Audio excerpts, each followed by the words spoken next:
Cher jury, président, ma plus grande admiration. Mes frères étudiants, vous qui avez attendu jusqu'à ce dénouement un peu tardif, merci. Alors après avoir entendu cette parole mineure, j'aimerais vous dire que vous n'avez pas attendu pour rien. Cet après-midi, on vous a offert un ton robotique, des idées préconçues, des blagues répétées, sans jamais prendre à bras le corps le sujet. Alors j'aimerais vous dire, comme dans un massage asiatique, voici venue l'heure de la finition. Voilà.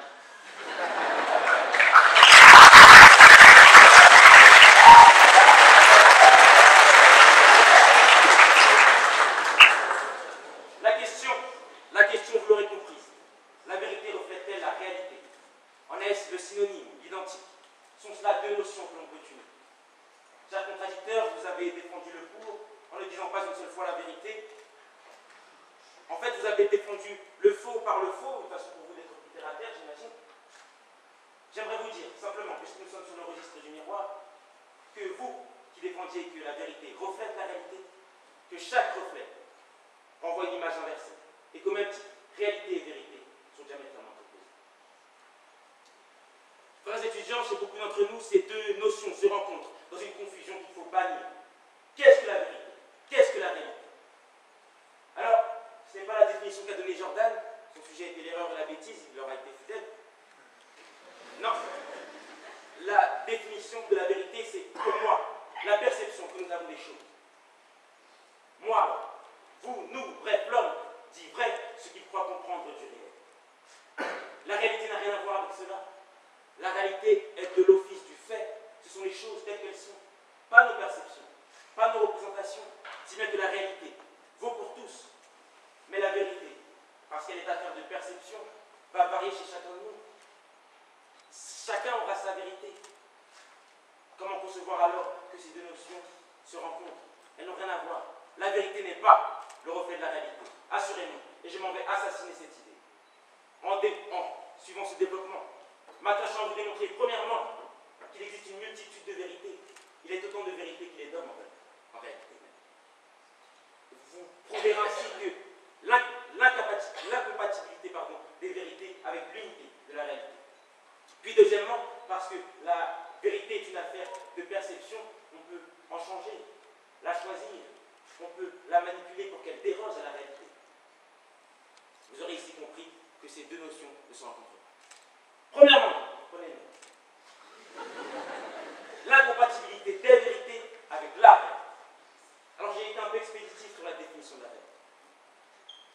La réalité, c'est en fait, ce sont les faits.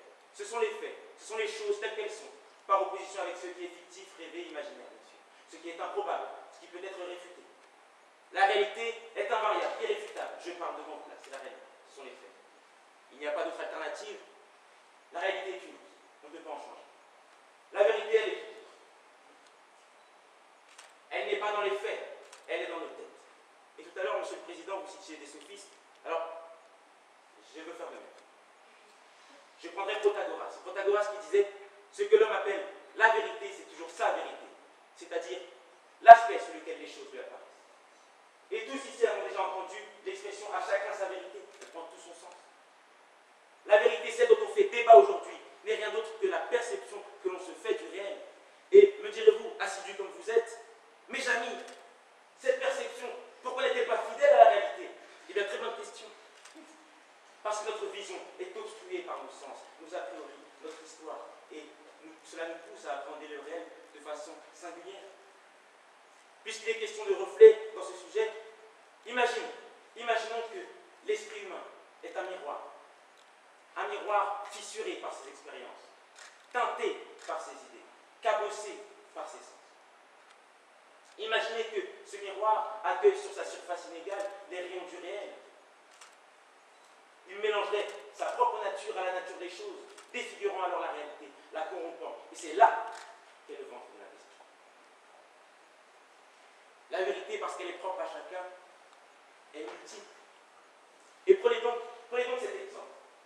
Il y a de cela peut-être 2 ans et demi, la robe de la discorde. Certains la voyaient bleue et noire, d'autres blanches et dorées. Au final, cette robe était en réalité bien bleue, mais personne n'a menti. Personne n'a menti. Tous ont cru réel ce qui en réalité était vrai qu'à leurs yeux.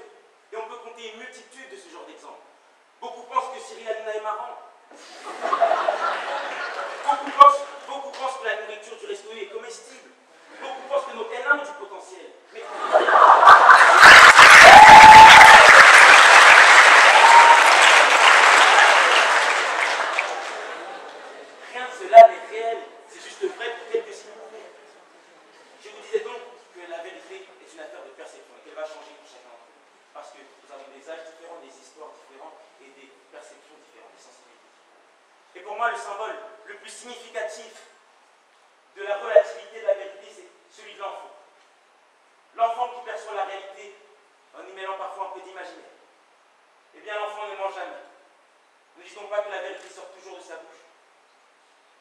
Le mensonge exige du vice, de la malice, de l'intelligence. L'enfant est incapable de ça, il est trop pur, trop innocent. Si bien que l'enfant ne ment pas, il dit sa vérité. Et bien sûr, sa vérité ne correspond à rien au réel. Bien sûr, Mickey n'est pas une réelle souris d'1,80 m. Bien sûr, le Père Noël n'attend pas qu'il soit dans sa chambre pour descendre la cheminée, qu'il n'a souvent même pas. Bien sûr, la fée des dents ne récupère pas ses molaires noircis pour les revendre le soir sur eBay. Bien sûr. Et bien sûr, sa mère n'est pas la plus belle de toutes les mamans de la planète. Elle est juste la plus belle dans sa vérité. Osez lui dire qu'il se trompe. Il ne vous écoutera pas. Parce que la vérité n'existe que chez celui qui la croit. Si bien qu'il y a une multitude de vérités. Une multitude de vérités qui s'opposent, se contredisent, s'entrechoquent. Comment concevoir alors que ces vérités correspondent à l'unique réalité? Défendre que la vérité reflète la réalité, c'est défendre que notre miroir doit être brisé. Et deuxièmement, je disais donc que parce que la vérité est une affaire de perception, elle a quelque chose d'incroyablement artificieux, de trompeur. La vérité est un leurre, un malentendu. Elle s'oppose là encore à la réalité qui est fidèle à elle-même et ne peut pas être dévoyée. La vérité est le fruit de notre perception.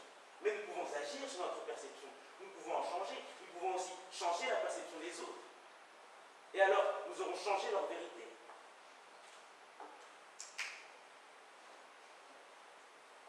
Laissez-moi vous prendre en exemple cette étudiante. Cette étudiante qui, hier matin, s'est réveillée en voyant le soleil venir, son frigo plein, 3 heures alléchantes de droit judiciaire privé. Elle s'est dit aujourd'hui, je passe une bonne journée. Et ce sera sa vérité, celle dont elle se sera convaincue. Si bien qu'elle aura vraiment l'impression de passer une bonne journée, alors même que la réalité aurait été identique si elle ne le s'était pas dit. Elle s'est créée une vérité de toutes pièces, elle a maquillé les faits, habillé la réalité, parée d'une robe plus accommodante. Et puis nous sommes en fac de droit. Alors, évoquons le rôle de l'avocat, qui plus est, nous sommes en présence d'éminents praticiens du magnifique chef d'entreprise. Évoquons ce rôle. Que fait l'avocat? L'avocat a d'abord un mystère. Un mystère, un fait, une infraction à la loi. Il doit aller au droit. L'acquittement ou la condamnation. Pour ce faire, il aura son hypothèse. Des indices qui collent plus ou moins à son hypothèse.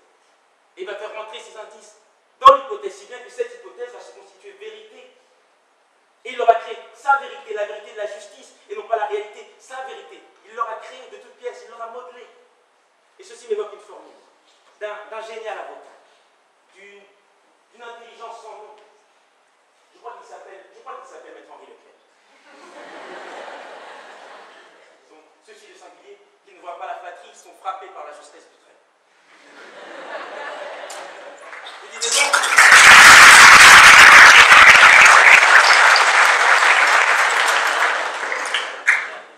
un génie. Il avait cette formule qu'il tenait de son frère, dites-moi si je me trompe. Curieuse est cette faculté qu'ont les faits de s'aligner dans le bon ordre, pour peu qu'on les éclaire d'un seul côté à la fois.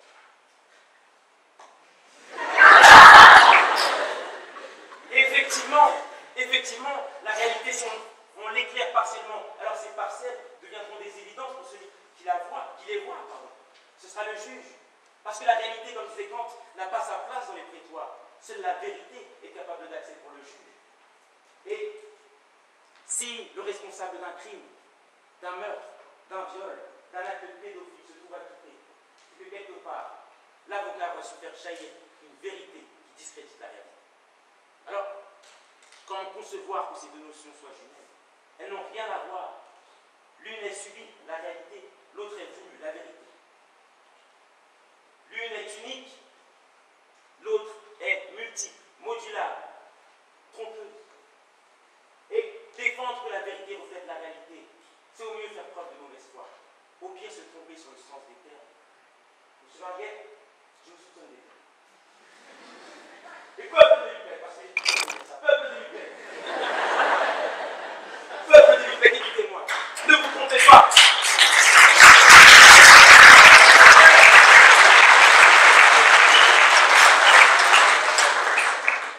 Vérité n'est pas réalité.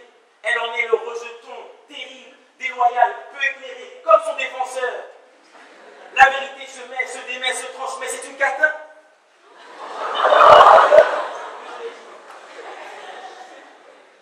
Et la seule chose qui peut nous faire croire que ces deux notions ont un lien, c'est leur lien d'apparence. Il nous apparaît que vérité et réalité sont jumelles. Mais elles n'ont rien à voir. Une est inaccessible. L'autre est souillée. Elle est chez chacun d'entre nous et se change à chaque fois. Ne rentrez pas dans son jeu de séduction. Et à vous, têtu comme vous êtes. Vous qui défendez bec et ongle l'apparence des mots, vous qui défendez